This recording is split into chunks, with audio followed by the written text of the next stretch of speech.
जानते आप यहाँ विराजमान हैं, बगल में हैं अब्दुल इमाम साहब जो MIM के प्रदेश के अध्यक्ष हैं। यहाँ बगल में आफ्ताब साहब जो जनरल सेक्रेटरी है MIM के। उसके बाद औसाफ लड्डन हमारे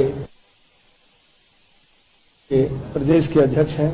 इसके बाद पार्लियामेंट्री बोर्ड के चेयरमैन हैं स्टेट के, पूर्व विधायक राम कुमार यादव। परिचय मैं दे दिया आपको और मेरा परिचय देने की जरूरत नहीं है, आप जानते ही होंगे। तो सबसे पहले मैं आप लोगों से यही अर्ज करना चाहता हूं कि आज इस संयुक्त रूप से माननीय सांसद सह AIMIM के राष्ट्रीय सदर असुद्दीन ओवैसी साहब एवं मैं समाजवादी जनता दल के राष्ट्रीय अध्यक्ष संयुक्त रूप से आज की राजनीतिक परिस्थिति में मुल्क में त्रिध्रुवीय राजनीति की जरूरत है, ट्राइपोलर पॉलिटिक्स का। ये पूरे मुल्क में आवश्यकता है, लेकिन खास करके बिहार में त्रिध्रुवीय राजनीति, चूंकि बिहार का चुनाव भी अभी आसन्न है, तो यहाँ मजबूती से, क्योंकि यहाँ जो विपक्ष है मजबूती से अपने दायित्व का निर्वहन नहीं कर पा रही है। ये अफसोस है, अफसोसजनक बात है और अपने कर्तव्यों को निर्वहन करने में विफल दिख रही है। इसीलिए हम लोग आज सांप्रदायिक ताकत, जितना पहले कभी इतना आक्रामक नहीं था जितना कि आज सांप्रदायिक ताकत, ये फांसीवादी ताकत आज आक्रामक है। पूरे देश में भी और बिहार में भी मॉब लिंचिंग हुआ, आपको मालूम है। तो हम लोग ये सोचते हैं कि इस स्थिति में सांप्रदायिक ताकतों को जो बढ़ावा मिला है वह विपक्ष के पुरुषार्थहीनता के चलते, विपक्ष में जो निर्भीकता से इस लड़ाई को ताकत से लड़ना चाहिए वो नहीं लड़ पाई। जबकि आज भी बिहार का ये विडंबना है, पूरे देश में 23 मार्च से लॉकडाउन लगा, अभी अनलॉकडाउन है पूरे मुल्क में, लेकिन बिहार में तो लगातार 30 वर्षों से लॉकडाउन चल रहा है। आप कहेंगे ये कैसा लॉकडाउन है? ये लॉकडाउन तो है ही कोरोना महामारी वाला। 30 वर्षों से सारे उद्योग बंद हो गए, चीनी मिल बंद हो गया, जूट मिल बंद हो गया, आपके यहाँ कटिहार मालूम है। अभी आपको रेशम उद्योग हालत भागलपुर का देख लीजिए, जितना अशोक पेपर मिल दरभंगा वो बंद हो गया। जितना हैंडलूम उद्योग था, करघा उद्योग जिसमें माइनॉरिटी के भाई ज्यादा रोजगार मिला हुआ था, उसका भी अवसर बंद हो गया। माने एक एक करके सारे उद्योग ठप हो गए, बंद हो गए बिहार में। और मजदूर वहां से करीब 3 करोड़ से ऊपर बिहार के श्रमिक बाहर जाने के लिए, बाहर जाया रोजी रोटी के लिए बाहर जाकर कितनी जिल्लत, कितनी यातनाएं सही है कि जब कोरोना महामारी हुआ तो यहाँ आने के क्रम में 300 से ऊपर श्रमिकों की जानें गंवानी पड़ी। यहाँ तक कि साइकिल से भी श्रमिक यहाँ दरभंगा पहुंचा। आपको मालूम होगा कि एक बच्ची वहां साइकिल से अपने बीमार बाप को लेकर चलाया। ये कितना दुर्भाग्यपूर्ण स्थिति है। आज मैं समझता हूं कि बिहार में जीवन और जीविका दोनों संकट में। जीवन संकट है अपराध से, बाढ़ से और कोरोना के महामारी से, और जीविका संकट है उद्योग के बंद हो जाने से। बेरोजगारों का फौज है पूरे बिहार में। इतनी हालत खराब है बिहार का, ये बहुत ही चिंता का विषय है। चाहे सबसे ज्यादा श्रम शक्ति का पलायन हुआ है सीमांचल इलाके से, सीमांचल के बाद मिथिलांचल, कोसी अंचल, तिरहुत अंचल, जहां का ये ट्रेन भरा हुआ मिलेगा। कहां जा रहे हैं? तो कर्नाटक जा रहे हैं, दिल्ली जा रहे हैं, आसाम जा रहे हैं, सभी लोग ट्रेन में भर भर कर बाहर जा रहे हैं। यह जो दुर्भाग्यपूर्ण स्थिति है कि हमारे लोगों को जॉब नहीं मिलता है यहाँ बिहार में। और आपको मालूम होगा कि अभी सरकार ने वादा किया था कि जो लोग कोरोना में लौट के आए हैं 40 लाख मजदूर, उनको हम जॉब देंगे। जॉब नहीं मिलने के कारण आधे से अधिक श्रमिक लौट गए अपनी रोजी रोटी के लिए, फिर उन्हें लौट गए बिहार से बाहर। तो बिहार का श्रमिक का इतने बड़े पैमाने पर पलायन समस्या है। इस पलायन से हमारा जो उत्पादन है, राष्ट्रीय उत्पादन अनाज, उस पर भी प्रतिकूल असर पड़ता है। तो मैं आपसे ये अर्ज कर रहा था। दूसरी तरफ आज पूरे देश में किसानों के उत्पादों को जो समर्थन मिल रहा था, उसको कॉरपोरेट के हाथ से नीलाम कर दिया गया। अभी ताजा पूरे देश में अभी किसानों में कहर मचा हुआ है। आज पता करिए, हरियाणा से लेकर यहाँ तक अभी हमको कल ही संपर्क किया एक किसान के नेता अशोक कि 25 तारीख को पूरे राष्ट्रीय स्तर पर बंद कार्यक्रम करेंगे। किसानों का जो उत्पादन था उस पर भी कॉर्पोरेट को लगा दिया। वो अब न भाव तय कर सकते हैं न बेच सकते हैं। कॉर्पोरेट के तुमने उसको जो समर्थन मूल्य मिलना था MSP, वो भी अब उनको मुनस्सर नहीं होगा। तो किसान का भी हालत बदहाल है बिहार में। इसीलिए इन सारी चीजों को देखकर और जो मजदूरों में हाहाकार है, इस सब को लेकर के हम संयुक्त लोक जनतांत्रिक सेकुलर एक गठबंधन हम लोगों ने तय किया है। एक गठबंधन यहाँ बना है जिसका नींव अभी ओवैसी साहब रख रहे हैं। यह गठबंधन बिहार में नया विकल्प और बेहतर बिहार बनाने के लिए कटिबद्ध है, संकल्पित है। और यह गठबंधन बिहार में चुनाव को अपने अपने प्रभाव क्षेत्रों में पूरी मजबूती से लड़ेगी। इसीलिए लड़ेगी कि अपनी उपस्थिति दर्ज करके गरीबों का पलायन समस्याओं को लेकर, बेरोजगारी की समस्या को लेकर, भ्रष्टाचार को लेकर, शिक्षा का गिरता हुआ स्तर को लेकर, इन सब सवालों को उठा करके मजबूती से उसका आवाज वो बनेगी। इस गठबंधन का दूसरा विजन है व्यवस्था परिवर्तन करने का। जैसे हर प्रकार का गैर बराबरी, सामाजिक, राजनीतिक, सांस्कृतिक, धार्मिक, जितनी गैर बराबरी है उसके खिलाफ मुखालफत के लिए प्रतिबद्ध है ये जो हमारा गठबंधन है। बिहार चुनाव तो मात्र एक पड़ाव है। यह बिहार से अपनी मजबूती दस्तक देगी। आगे मुद्दा आधारित आंदोलन के लिए यह गठबंधन प्रतिबद्ध है, संकल्पित है, कमिटेड है। इस गठबंधन को प्राथमिकता रहेगी वंचित समाज जो मुख्य धारा में नहीं है उनको मुख्य धारा में लाने का, और अपराध मुक्त, भ्रष्टाचार मुक्त, पलायन मुक्त और शिक्षा में सुधार, बेरोजगारों के लिए अवसर पैदा करना, किसान मजदूरों उसकी कृषि उत्पादन को वाजिब हक दिलाना। संयुक्त जनतांत्रिक सेकुलर गठबंधन UDSA, United democratic secular alliance, और यह व्यवस्था परिवर्तन का अभियान आंदोलन केवल बिहार तक नहीं सीमित रहेगा, पूरे देश में यह अभियान चलेगा। हमारी यह गठबंधन किसी भी अपराधी और भ्रष्टाचारियों को किसी भी कीमत पर टिकट नहीं देगी। हिम्मत है और जो दल है जो अपने को बड़े भारी 15 साल बनाम 15 साल का नारा देते हैं, बुराई से बुराई साफ होगा क्या? बुराई से बुराई की लड़ाई से बिहार की आम जनता को कोई बुनियादी समस्या से निजात नहीं मिलेगी, क्योंकि ये कीचड़ से कीचड़ की लड़ाई है। कीचड़ से कीचड़ साफ नहीं होता, साफ पानी से साफ होगा, वो साफ होगा। इसीलिए हम लोगों ने गठबंधन बनाया है और UDS समान विचारधारा वाले दलों से गठबंधन का दरवाजा खोले हुए है, लेकिन इसमें तालमेल का क्रम अभी भी जारी रहेगा। जो भी दल समान विचारधारा रखते हैं, इस सिद्धांत को मान के चलते हैं, उससे हमारा कोई दुराव नहीं है, क्योंकि हम मजबूती से सांप्रदायिक ताकत के खिलाफ यह गठबंधन है।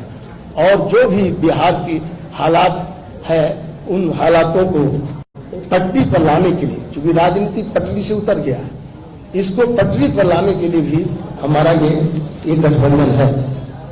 अन्य राजनीतियों को, दलों को भी हम इस आज के इस प्रेस संवाददाता सम्मेलन से या प्रेस वार्ता से ये कहना चाहते हैं कि आप भी हिम्मत जुटाओ और कहो जो बेईमान ठेकेदार है, अपराधी है, माफिया है, भ्रष्ट अफसर है या भ्रष्ट राजनेता है, उसको अपने दल से टिकट नहीं देने के लिए साफ सुथरी राजनीति को प्राथमिकता दें।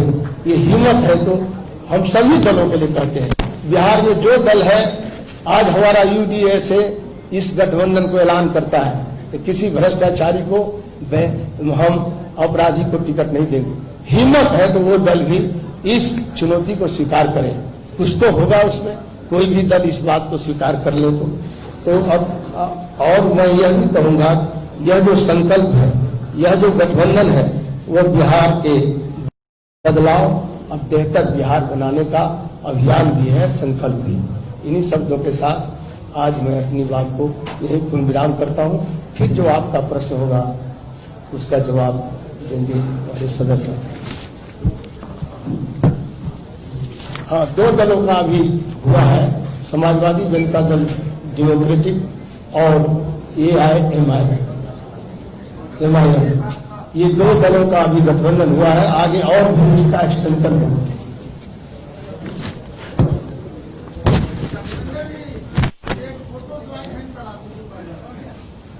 ये भला मीडिया को यही चाहिए ना, खड़े हो जाते हैं साथ, उसी से हो जाएगा।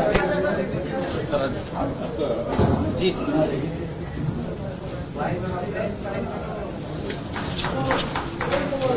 हाथ उठा लेते हैं, कराना है इसीलिए हाथ उठा रहे हैं।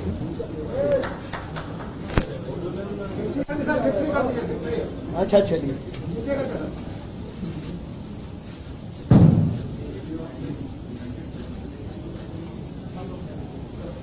Thank you.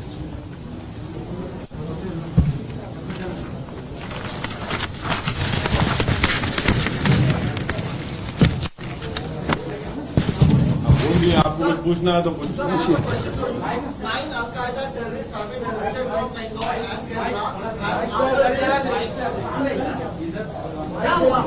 आपको माइक का हेल्प चाहिए?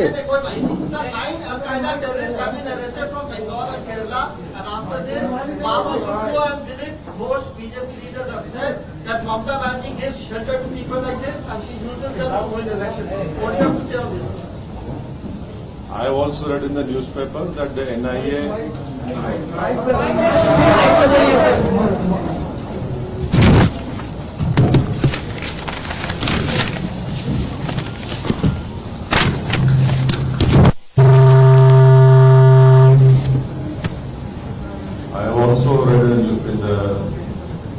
news reports that 9 people have been arrested and they have been alleged to be part of Al-Qaeda and other terrorist organizations.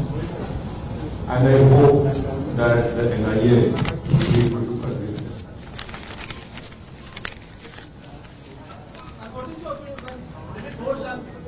No, you see, I cannot speak for other political parties. It is for those political parties to answer on their behalf. Are they trying to criminalize these NIA? Sir, I cannot speak on behalf of the political parties. वो आप पूछ लीजिए, कुछ पूछना है पूछिए, जो पूछिए। आपका ये दौरा किस मकसद के तहत हुआ है? आप यही देखें या सीमांचल ले जाएंगे? अभी आपको UDSA के कन्वीनर जनाब वीरेंद्र प्रसाद साहब ने आपको पूरी तफसील बताई। यूनाइटेड डेमोक्रेटिक सेकुलर अलायंस इसका फुल फॉर्म है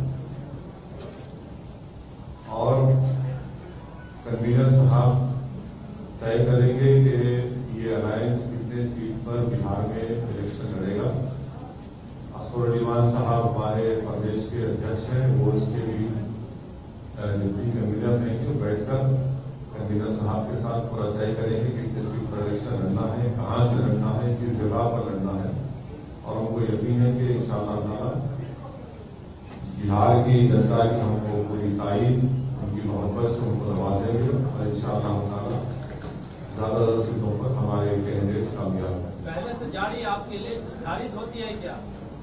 पहले से नहीं, पहले खारिज नहीं होती, बल्कि अब जब हम वीरेंद्र प्रसाद यादव साहब के लीडरशिप में एक अलायंस बना है UDSA, तो जाहिर है आपके साथ बैठकर आप फैसला करेंगे कितने सीट पर लड़ना, कहां से लड़ना, तो जाहिर एक नए सिरे से उस पर काम होगा।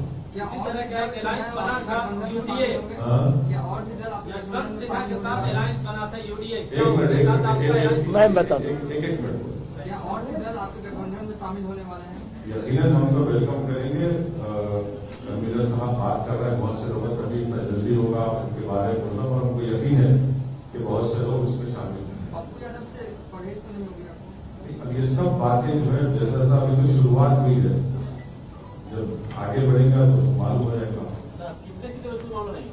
वही तो भी आपसे कहा हूं कि बैठकर बातचीत करके सीट का कितने सीट लड़ेंगे, कहां से लड़ेंगे, वो पूरा आपको बताया जाएगा। सर, आप हमेशा SC/ST की बात करते हैं, SC/ST को कितनी सीट मिलेगी आपके यहाँ से? अभी आपके स्टेटमेंट में आपने सुना होगा कि वंचित समाज को कौमी धारे में लाना बहुत जरूरी है। यकीनन उसके बाद में कॉन्स्टिट्यूशन रिक्वायरमेंट है, इतना जल्दी आपके सामने कोई पार्टी कन्वीनर के अलायंस की पूरी सीट का तो जिक्र करना कोई पार्टी नहीं करती है। देखेंगे बिहार में SC/ST समाज के कितने प्रतिशत लोग आपके साथ होंगे? क्या लगता है, कैसा काम हुआ है, आप पर कैसा विश्वास है उनको? अब देखिए, कोई पॉलिटिकल पार्टी ये नहीं, कोई हमारे साथ बराबर बहुत ज्यादा तादाद में हमारे साथ है और उनको पूरा यकीन है, क्योंकि एक सीनियर पॉलिटिकल लीडर हमारे साथ है जिनकी जिंदगी पॉलिटिकल शुरुआत ही खुद उसी समाज के अपलिफ्टमेंट के उसके ऊपर हुई है। यकीनन इंशाअल्लाह बहुत अच्छे तरीके से हमारे साथ आएंगे और उनको साथ लेके चलेंगे। सर, नीतीश कुमार बिहार की सत्ता पर 15 सालों से काबिज है, विपक्ष से तेजस्वी यादव से कुछ बातचीत हुई थी आपको? नहीं, हमसे तो कुछ नहीं।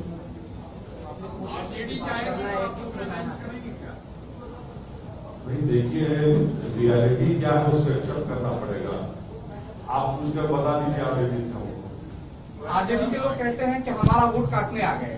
हाँ, ये तो अब ऐसा है ना कि पार्लियामेंट इलेक्शन में कितने आरजेडी के जीते एमपी?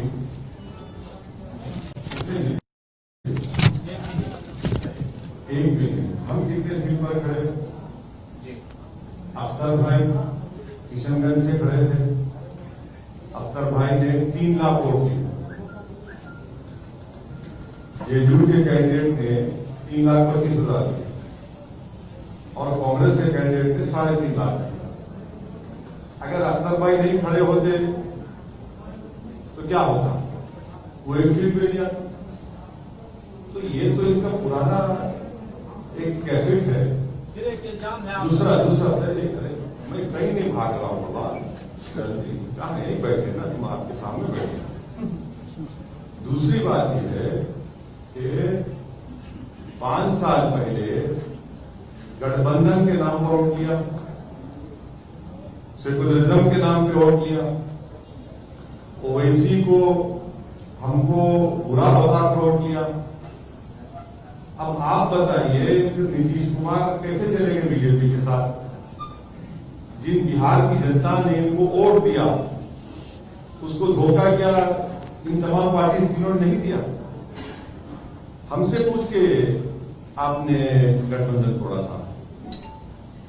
तो ये अच्छा होता है कि तुम अपने ही गिरेबान में झांक कर देखे क्या क्या गलतियां हैं तो बेहतर हो। बिहार में सेक्युलर पार्टी आपसे अलायंस करने से क्यों डरती है? उन्हीं इलाकों में जहां चुनाव लड़ना चाहते हैं वहां भी तो कम से कम अलायंस की गुंजाइश हो सकती है, तैयार होना चाहिए। मैं आपसे कह रहा हूं सर, उनको बता दीजिए हम किसी से नहीं डरते, हम इलेक्शन लड़ना चाहते हैं। अख्तरुल इमान साहब कुछ दिन पहले आरजेडी से मिले थे, तो मैं भी एक्सपेक्टेशन है कि अख्तर भाई मिले थे, नहीं मिले थे, मिलते हैं, मगर इसको आप ये कहना कि मिले थे वो नहीं है, वो मुलाकात नहीं थी जो आप समझ रहे हैं। पार्टी मजबूत हो ना देखिए, आज भी हम बोल रहे हैं, आपसे मैंने कहा कि आप हमारा मैसेज कन्वे करिए, बताइए क्या बोलते हैं वो ना, वो भाव नहीं दिया क्या सर आरजेडी की तरफ? हाँ, भाव नहीं दिया क्या आरजेडी की तरफ? भाव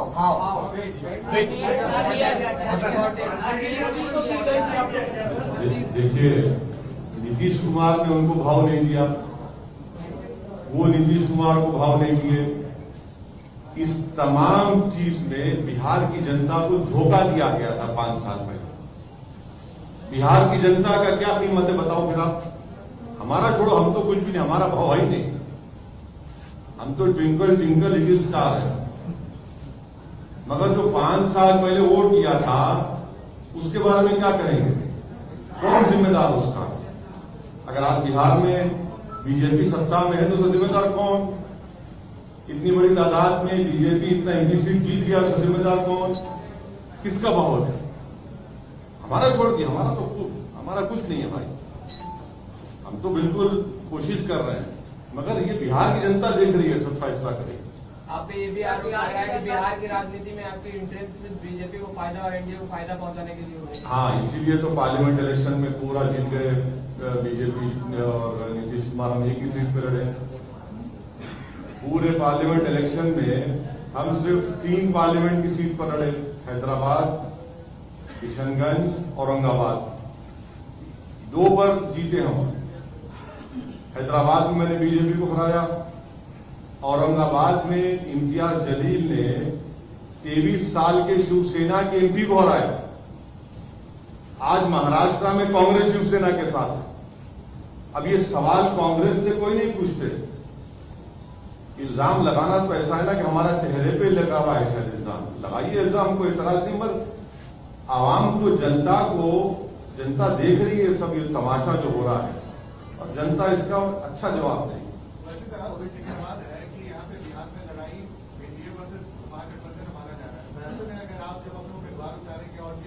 आपको क्यों लगता है कि आपकी राय है या नहीं, आपकी राय है या फिर ऐसा आपका ओपिनियन है? हाँ, आप एक और गठबंधन बनाने की कोशिश कर रहे हैं, लेकिन जो वोट बैंक में आप लोग दावा करते हैं वो वोट बैंक तो महागठबंधन के पास नहीं माना जाता, तो कहीं ना कहीं वोटों का बंटवारा हो। महागठबंधन अभी रहा कहां? कौन सा महागठबंधन कह रहे हैं? कहां है महागठबंधन? और ये क्या ये कोई फ्यूडल है क्या कि हमारा वोट है वो आ नहीं सकता? जमहूरियत है। हम पार्लियामेंट इलेक्शन नहीं लड़े, फिर क्या हुआ उस वोट को? जो लोग आज ये सवाल कर रहे हैं उनको सोचना चाहिए कि पार्लियामेंट के चुनाव में क्या हुआ, जब तक पूरे देश में क्या हुआ। ये जो इनका जो फ्यूडल एटीट्यूड है ना कि हमारा वोट, अरे भाई क्या जनता है, ये जमहूरियत है, डेमोक्रेसी है, जिसको चाहे वोट डालेगी नहीं डालेगी, हमारा वोट ये क्या खरीद के रखा क्या आपने? आखिर चुनाव के वक्त ओबीसी को इतना बिहार का चिंता क्यों हो रहा है? अरे ये गलत बात है। सीमांचल में जो हम काम कर रहे हैं, कई मर्तबा हम वहां पर गए, बाई इलेक्शन में तो हमने कांग्रेस को हराया। थोड़ा सर्वे कर लो मेरे भाई, थोड़ा क्वेश्चन पूछने से पहले थोड़ा बैकग्राउंड चेक किया करो। बाई इलेक्शन तो हुआ ना, कौन हारा वाला? हम जीते ना। जरा थोड़ा तेजस्वी यादव बेरोजगारी और पलायन के मुद्दे पर चुनाव लड़ने जा रहे हैं, आपका मुद्दा क्या होगा? आप बिहार के लोगों को क्या देने वाले? हमारे कन्वीनर साहब, देखिए, हमारा बेरोजगारी, जो लोग बेरोजगारी के मुद्दा उठा रहे हैं उनको नियत से, ईमानदारी से उठाना चाहिए। हम लोग का बेईमानी वाला गठबंधन नहीं है। आप लोग जो पूछना चाहते हैं 15 साल बनाम 15 साल, ये बेरोजगारी निकलता है पार्टी में तो किसको रोजगार देते हैं मालूम है ना? हरियाणा से कि वहां से, राजस्थान से आ जाता है, पता है ना? नहीं, मैं सच, आप जो सवाल पूछ रहे उसको करो। रोजगारी का कोई वैकेंसी निकला था आरजेडी में, दोनों वैकेंसी बाहर चला गया। आपका अपना आगे क्या भरोसा है कि आगे क्या होगा? मेरा एजेंडा सीधा है भ्रष्टाचार मुक्त बिहार बनाने का, अपराध मुक्त बिहार बनाने का, और बाढ़ सुखाड़ का जो हम दंश झेल रहे हैं हर साल, उससे भी हम, बाढ़ सुखाड़ का अभी तक कोई निदान नहीं मिला। 15 साल बनाम 15 साल का जो लोग नारा दे रहे हैं, बार बार इसको आप लोग बोल रहे हैं। अभी भी हमारे एक मित्र बोले हैं कि नहीं, एनडीए में और यूपीए में इसी में लड़ाई है। ये बिहार जर्मनी का होटल नहीं है। हम जर्मनी गए थे, मिनिस्टर थे भारत सरकार में, तो वहां कहा कि डू यू लाइक कॉफी और टी? नो अदर ऑप्शन, मैंने कोई दूसरा ऑप्शन नहीं। हम लोग नींबू पानी लेके कोरोना से भी मुकाबला करेंगे, इम्यूनिटी बढ़ाएंगे, बेरोजगारी का भी हल का समस्या आवाज उठाएंगे, और उद्योग को भी खड़ा करेंगे बिहार में, ताकि बिहार फिर से पुराना जो हमारा धरोहर था, उद्योग था, यहाँ औद्योगिक क्षेत्र था। यहाँ आपको मालूम है कि चीनी मिल था, 36 चीनी मिल था, 36 बंद हो गया। किसका कारण? आप रोजगार की बात करते हैं, 36 चीनी में कितना बेरोजगार हुआ होगा? 3 करोड़ से ऊपर लोग बेरोजगार हो गए। किसका शासन था? 15 साल बड़ा भाई का और 15 साल छोटे भाई का, यही दोनों का शासन रहा।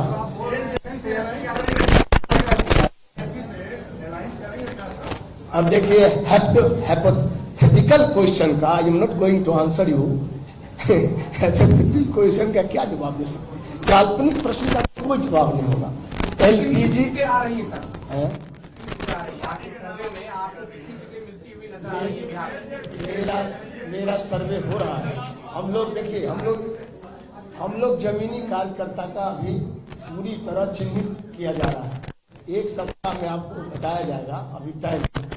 सवाल आपसे है, बिहार में 243 सीटें हैं, लगभग आपने कितनी सीटों पे ये होमवर्क किया हुआ है कि आप लोग की जो नई अलायंस है वो चुनाव लड़ सकती है? वैसे ही आपका सवाल है। सर शायद आप देर से आए, शुरुआत में ही हमने कह दिया कि हमारे कन्वीनर साहब और विमान साहब और आप सब लोग बैठकर बातचीत करेंगे, तय करेंगे और फिर आपको जरूर बताएंगे कि बिहार के कितने असेंबली क्षेत्र से हमारे यूडीएसए के अलायंस के कैंडिडेट होंगे।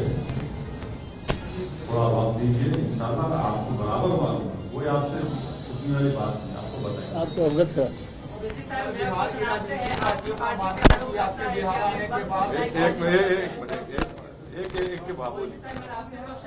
आपकी पार्टी पर ये आरोप लगता है कि आप एक वर्ग विशेष की राजनीति, एक समुदाय विशेष की राजनीति करते हैं। तो लगता है, उनको लगता है, हमारे पॉलिटिकल अपोनेंट को लगता है, वो उसमें कोई सच्चाई नहीं, बिल्कुल कोई सच्चाई नहीं। सच्चाई नहीं पार्टियों का भी मानना है कि बिहार की पार्टियों का भी मानना है कि आपके बिहार आने के बाद संक्षेपों पर जो राजनीति है वो काफी तेज हो जाएगी बिहार में। अरे हम तो बात ही नहीं कर, हम तो वंचित समाज की बात कर रहे हैं, पूरी समाज की बात कर रहे हैं, कहाँ एक विशेष समाज की बात। Okay sir, thank you sir, बहुत शुक्रिया। आप लोग जब 1 मिनट तो आपने सवाल अभी किया बैरिस्टर साहब से, उसको मैं कह देना चाहता हूँ। कहने को एक हम थोड़ा कविता भी कर दें, सुन लीजिएगा, है समय 1 मिनट। कहने को तो अपना राज है, लेकिन भ्रष्टाचारियों और चोरों के सर पर ताज है। होती उसी का कार्य है, बेईमानों में जो बात है, जो आक्रामक है, उसका काम हो। समझने का यही अहम एक सवाल है, हिंदू हो या मुसलमान, आप सवाल पूछ रहे थे, सबका लहू लाल है। कोई राम कहे, कोई कहे रहीम, कोई केशव कहे या कोई कहे करीम, सब में बसता एक ही राम रहीम। मार मत कोई, श्याम रहे या सलीम। समझने की यही अहम एक सवाल है, हिंदू हो या मुसलमान, सबका लहू लाल है। बस यही हम आप जो सवाल पूछे थे उसका जवाब। थैंक यू सर, बहुत शुक्रिया, थैंक यू।